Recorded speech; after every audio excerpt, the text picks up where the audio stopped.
迦寺是黄河源头最大的格鲁派寺院。寺中制作的坛城沙画种类繁多，工艺精美，远近闻名。眼下，僧人们就正为制作坛城所需要的颜料，在拉迦寺的护法神山上采集花卉。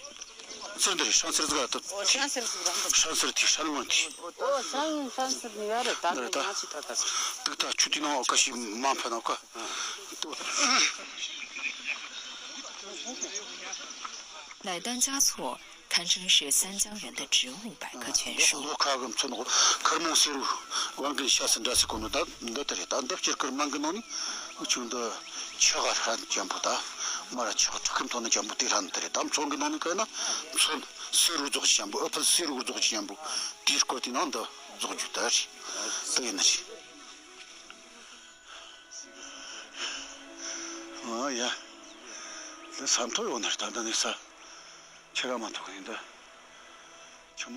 除了护法神山，拉迦寺的几位高僧还远赴阿尼玛卿和年宝玉泽等地。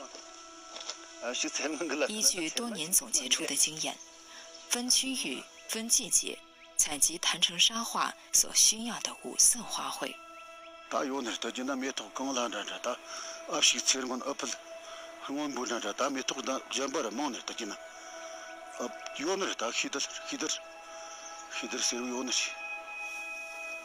采摘前，他们会驱赶停留在花朵上的虫子，并尽量只摘取花瓣，不破坏植被和土壤环境。哪怕遇上恶劣的天气、险峻的地形，也不会松懈。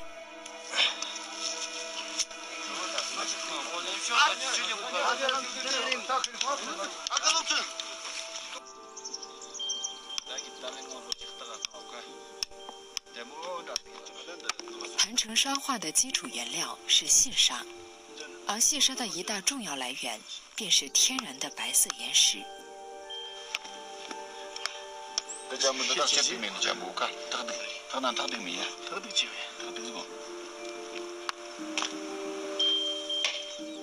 岩石采回后，僧人们要将其捣碎，然后再一步步手工研磨成白沙。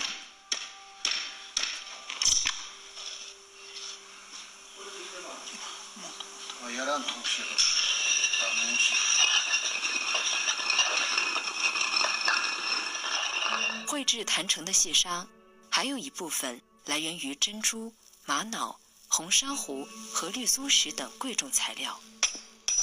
僧人们将它们也一一捣碎，再细细研磨成粉。当所有的材料都被磨制成粉后，僧人们还会将它们加水沉淀、沥水晒干，再进行染色等等工序。如此这般得来的细沙，体量通常只有原料的1/5左右。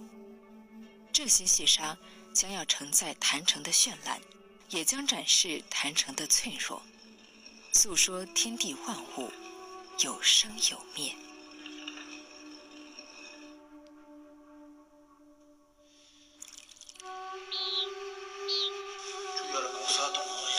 这些按颜色分类晾晒的花卉，就是僧人们之前远赴各地采集的。它们将用于制取坛城沙画所需的色彩。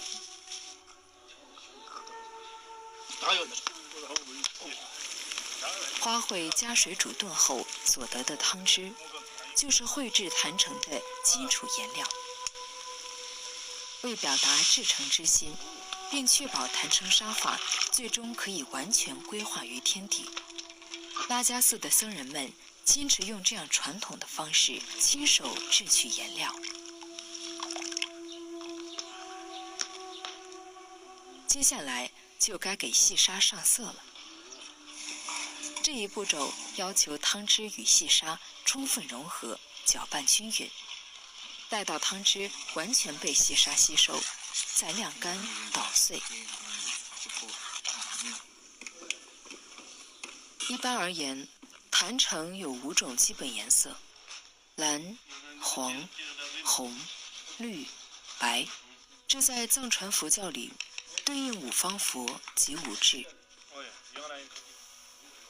除白色外，另外4色又分深、中、浅3个层次，加上黑色，一共需调配出10多种色彩。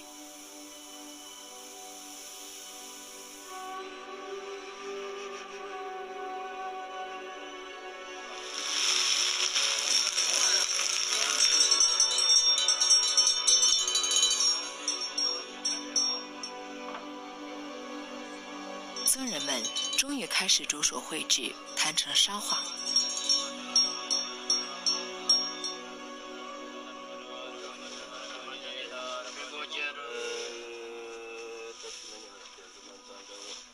绘制的第一步，先要用线条勾勒出一个结构严谨、比例精确的几何图形。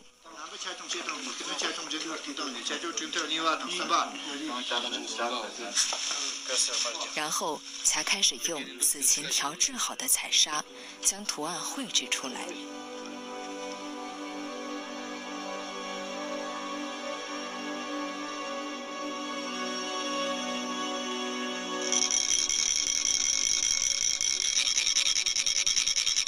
坛城的绘制从正中央开始，在藏传佛教中，这里安奉着释迦牟尼佛祖，而它的周围是芸芸众生，天地万物层层叠叠，依次展开，象征佛法慈悲，惠泽四海。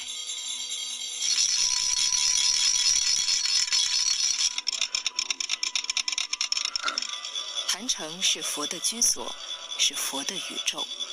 通常绘制一幅坛城沙画，需要数十名训练有素的僧人默契配合，历时5至7天。绘制完毕的坛城将在法会上向信众开放。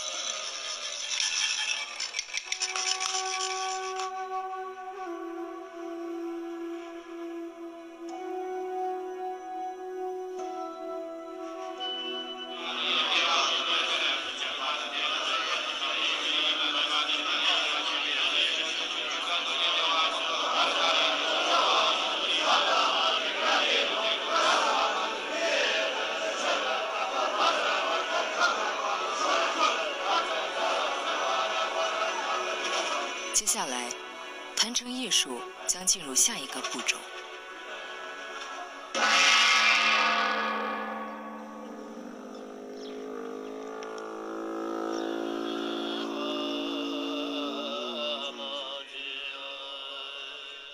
时辰一到，僧人们挥起手中的法器，在建造时有多呕心沥血，在摧毁时就有多义无反顾。